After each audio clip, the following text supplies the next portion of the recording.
Hey guys, thank you so much for clicking play on this video. I really appreciate it. This is video I shot of IFBB Physique Pro Brooke Walker, and it was very touching to sit down with her. It's very hard to explain, but she is a really hard worker, a really incredible woman, and I think the video speaks for itself as she is working out here and flexing. There's more to her. I mean, the character in Brooke Walker is incredible, and I encourage you to watch the video till the end. Some of the questions that she answers at the end is really special. So here's my one-on-one raw interview with IFBB Physique Pro, Brooke Walker. Describe all the differences in your body since you've gone from bikini to physique. Oh my gosh, I can't even begin to describe the differences. It's actually kind of crazy to believe because I look back at photos of when I was in bikini and I can start to kind of steadily see the progression that I made. You know, each show I started to progress and get harder and broader and leaner. And I loved that look, but the judges, of course, weren't rewarding it for me because that's not what they were looking for. So my physique has changed in so many different ways. I've gotten so much more muscle mass. You know, my very first bikini show, I stepped on stage at like 97 pounds, just under 100 pounds. And now it's like, I'm 130 pounds, you know, so, and that's been since 2012. So my structure and my physique has just changed. I carry much more muscle mass, bigger shoulders, bigger legs, bigger glutes. I mean, anything and everything has just developed and progressed and matured since my bikini days. What does it mean to, be conditioned? I hear a lot of that from the judges. I'm really a firm believer on conditioning. I think conditioning, in my opinion, wins shows. You think about it, even when it comes to bodybuilding, in a sense. I find a physique that's more conditioned a little bit more appealing than somebody that's like a mass monster. Yeah, they might have a substantial amount of muscle mass, but their conditioning is off. And it just doesn't look as good, as crisp, I guess, if you can't see kind of like their lines and all the fine details. So when somebody's conditioned, you see all that, their lines, their development, they just look more pleasing to that eye. They're more aesthetic. But when it comes to conditioning, the one thing I do religiously, I mean, it's something that I don't skip no matter how bad I want to, is the step mill, you know, and it's awful. I'll be the first to tell you it is. Me and that thing, sometimes I want to cry when I'm on it, you know, but I just keep going. And, you know, and I do think that it has helped me a tremendous amount in terms of conditioning my legs, you know, because it helps keep the blood flowing in my legs. It keeps them staying full, but it helps condition them down. That way I don't have like a string bean look, if that makes sense on stage. But in terms of conditioning, also in weight training, it's just, you know, I keep my rep count real high. I do lots of reps, you know, drop the weight. Of course, the weight's still a challenge for me, but, you know, I just try to keep my consistency up, my rep count high, and make sure I'm getting as much blood flow forced into that muscle that I'm training.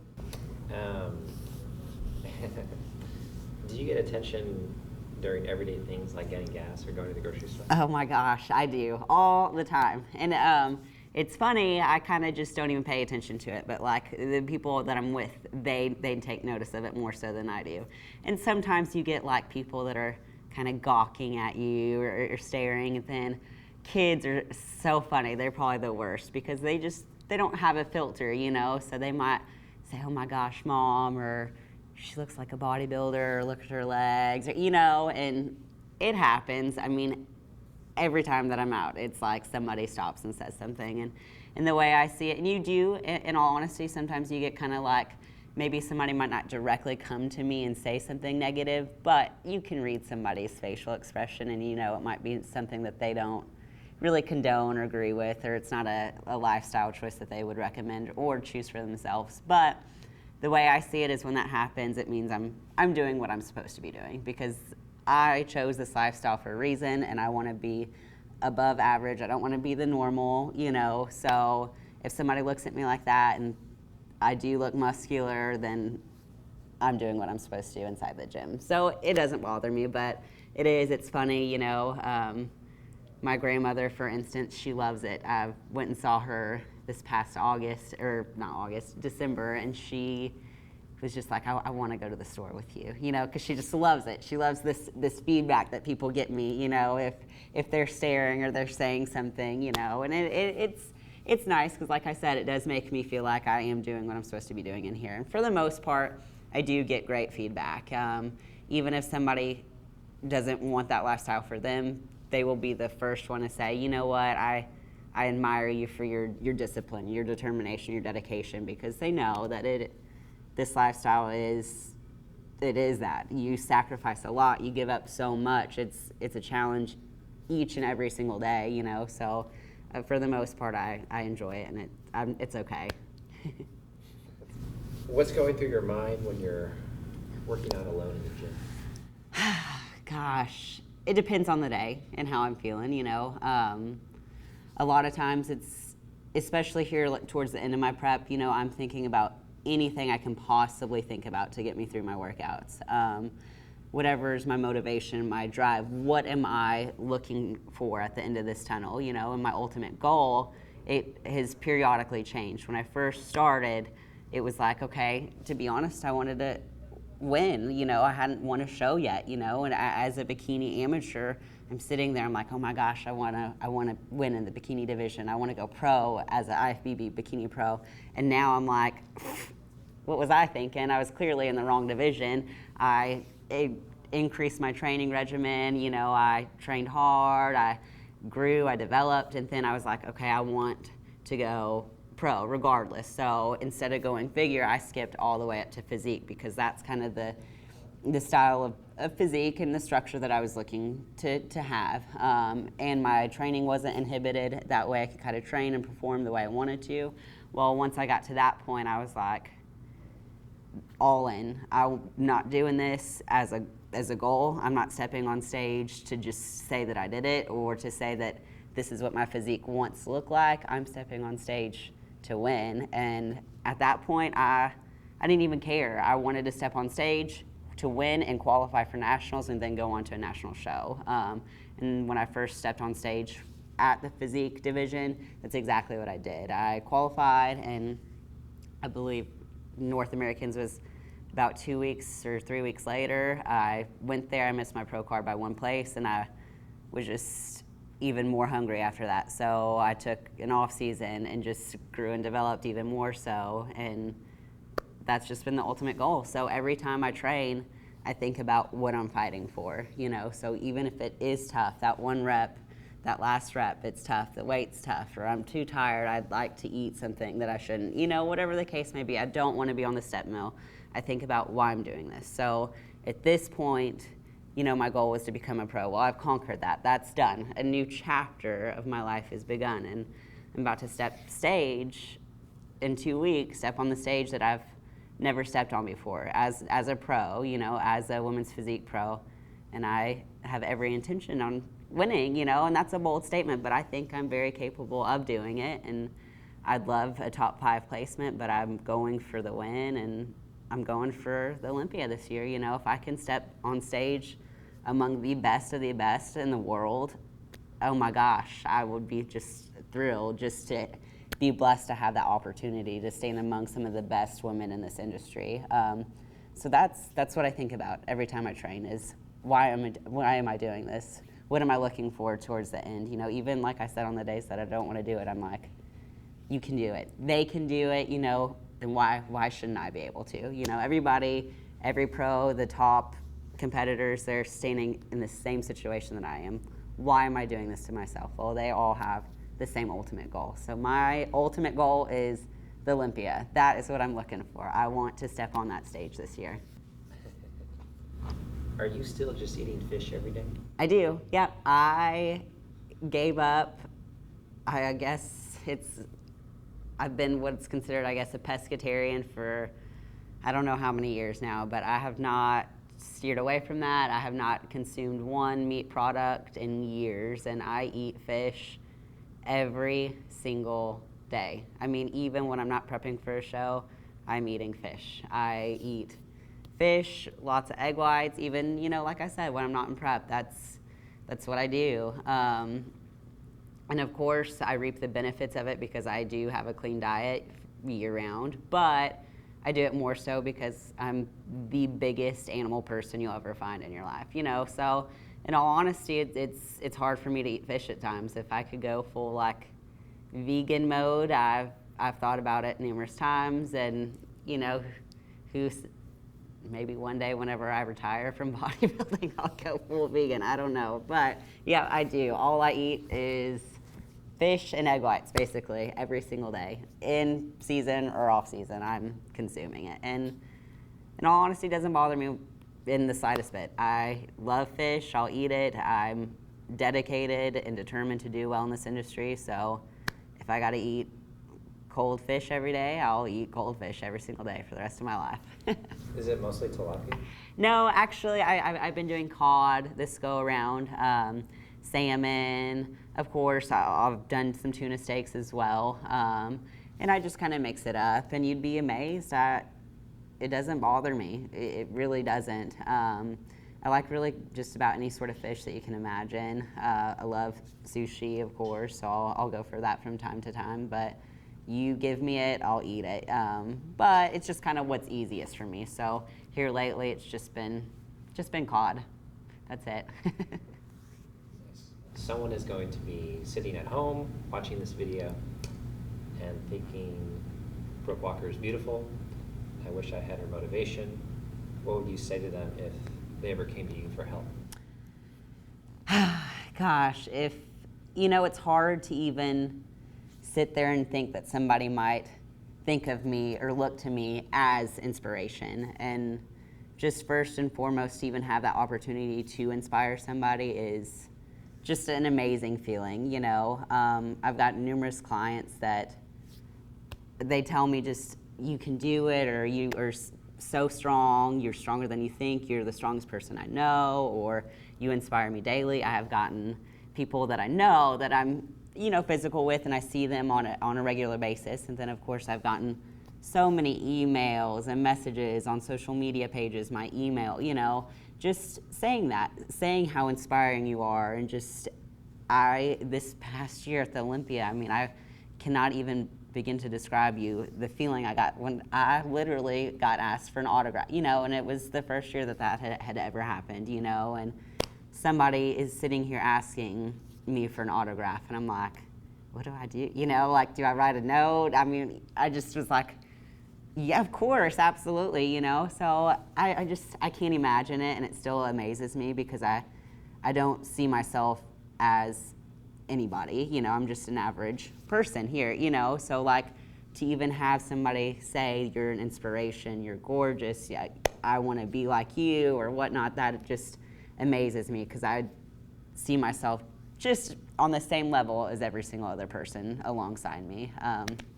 But if I were to give them any sort of advice, it would just to be keep going. Everybody starts off as a nobody, something that nobody knows, and then they grow, they develop, they prosper, they continue to fight. When they get pushed down, they get back up. It's as cliche as it sounds, it happens. We all, every person, Phil Heath has a weak point. We have moments of weakness regardless of who says what. Branch Warren, he's got weak point. We do. We are constantly fighting battles, but you get back up. You stand stronger. You don't fall down as quickly, or whatever the case may be. So I would tell whoever this person is that you continue, regardless of if you're having a bad day, you continue. You think about how bad do you want it, how far are you willing to go to get your goals, whatever it may be. It may not even be remotely related to bodybuilding or fitness, but if it's on a career level, a social level, financial level, how far are you willing to go to achieve these goals? Or if it's just to be a good person, just be a good person, continue, take it day by day. One day might not go as well. Tomorrow's a new day, a new clean slate, wake up and just do it all over again, and you are going to continue to get better and better and better. So in the long run, it's always going to be worth it. It's just how far are you willing to go? How determined are you willing to be? That sort of thing. So just like I said, if you're new to whatever it is that you're wanting to do and you have a goal, you just go for it. Just lay it out all on the table and know that it's going to be hard at times, but keep it, that light shining bright at the end of the tunnel, and you just go for it no matter how hard it gets. That was maybe one of the best answers. Was it? Good. I hope so. I hope so. That was awesome. I have some non-fitness questions. Yes. Okay. Well, those will be fun. Do you have a celebrity crush? Celebrity crush. I don't. I will tell you, I guess if I had to say a celebrity crush, it would be a woman, and I'd probably have to say maybe Jennifer Aniston would probably be my celebrity crush, because she's just strong. She is very strong. She's a great person. When she's in the media spotlight, it's always for something great, you know, it's not anything negative, and she's just a beautiful person inside and out, I would imagine, if I would meet her, you know, but she just seems like a great, strong woman. So I'd have to say Jennifer Aniston. You know, she would probably be my celebrity crush. But I will tell you, I am the biggest fan of Walking Dead, and I love me some Daryl, but I don't know many people. If you like The Walking Dead, you're all for Daryl, so I love him too. Nice. Do you have an all-time favorite movie? All-time favorite movie?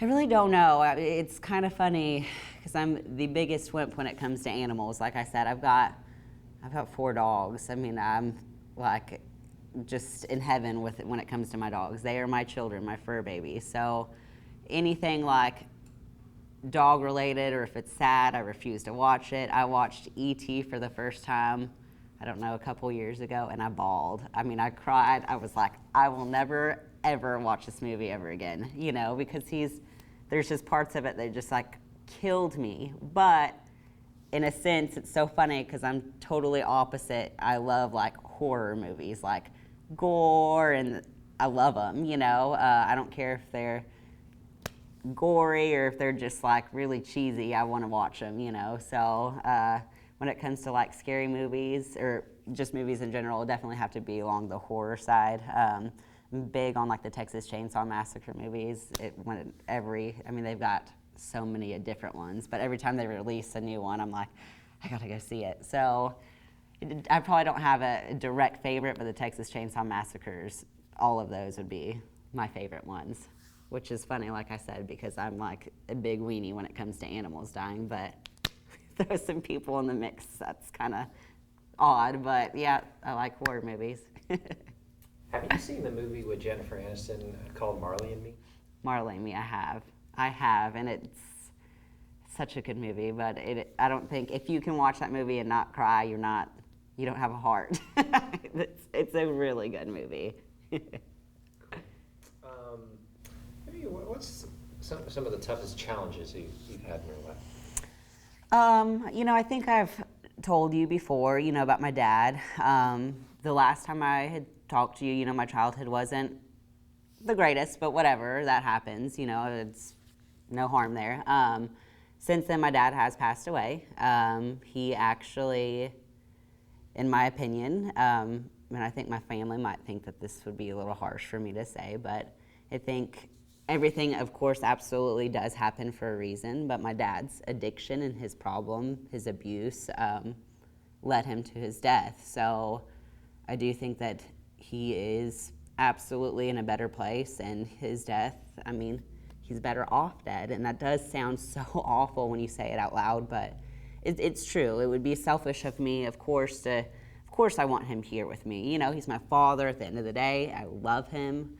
I would do anything for him, but it'd be selfish for me to want him on this earth because he was in so much pain and suffering, and his addiction was just consuming his life. He had no life because of his addiction. That was his life. So, you know, he's no longer in any pain. He's free from that addiction. So, you know, that would probably be the biggest obstacle and biggest change I've had since he passed. And it's tough. It promotes a challenge to me. I mean, every single day.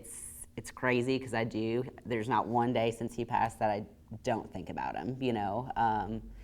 And someone once told me as soon as after he passed away, they said that the pain never goes away, but it's how you deal with the pain every single day that changes. And they are absolutely 110% right when they told me that, because the pain, it doesn't. The pain that I felt when I found out he died was indescribable. It was like my heart was just ripped out. I couldn't breathe, you know. It was like my whole life was falling apart right before me. In fact, I had a show that weekend that he passed away, and I, of course, backed out of it. But that is the biggest challenge that I've ever had in my entire life. I don't wish that feeling on anybody. You know, who wants to bury their family member, their you know, mother or father in such a awful circumstance, you know. It was not fun, and I think about it every day. But in a sense, that fuels me, that pushes me. That's extra fuel to my, you know, my flame. So I continue to keep going.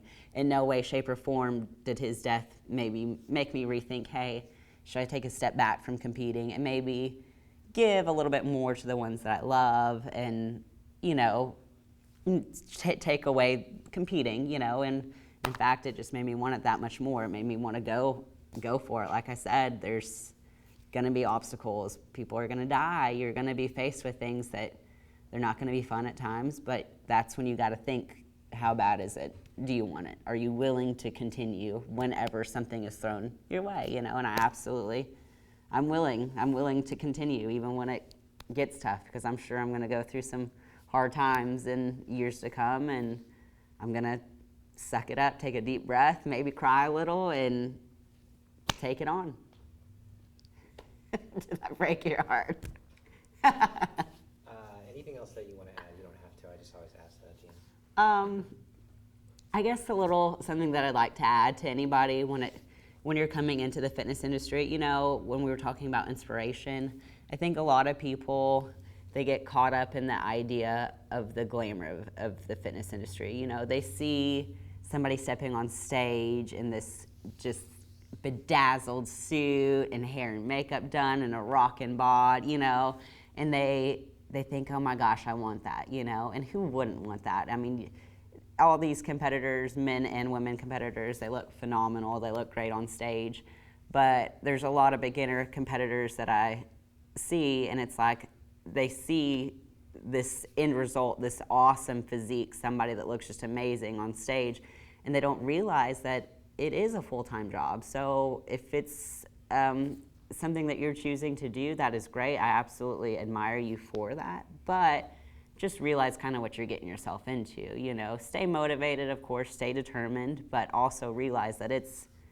not going to be handed to you. You know, don't expect, you know, chances are you're going to do some cardio, you're going to eat some clean foods that you might not want to eat every single day, but you're going to do it. You know, you're going to train a lot, you're going to train hard, you're going to push yourself to the ultimate limit. You're asking your physique to do something that a small percentage of people do, you know. So just to understand that, and, you know, are there freaks out there that might not have to do cardio, or they can get away with cheating a little bit more? Absolutely, there are. But just realize that it's not going to be handed to you, and that's what makes it so worthwhile, though, is the fact that you are going to just put every bit of everything that you have, blood, sweat, tears, out on the line, and for that end result, it will be worth it. So, like I said, just know it's not going to be handed to you, but if you can endure it and you can suffer a little bit, because you're going to suffer, it is always worth it in the end.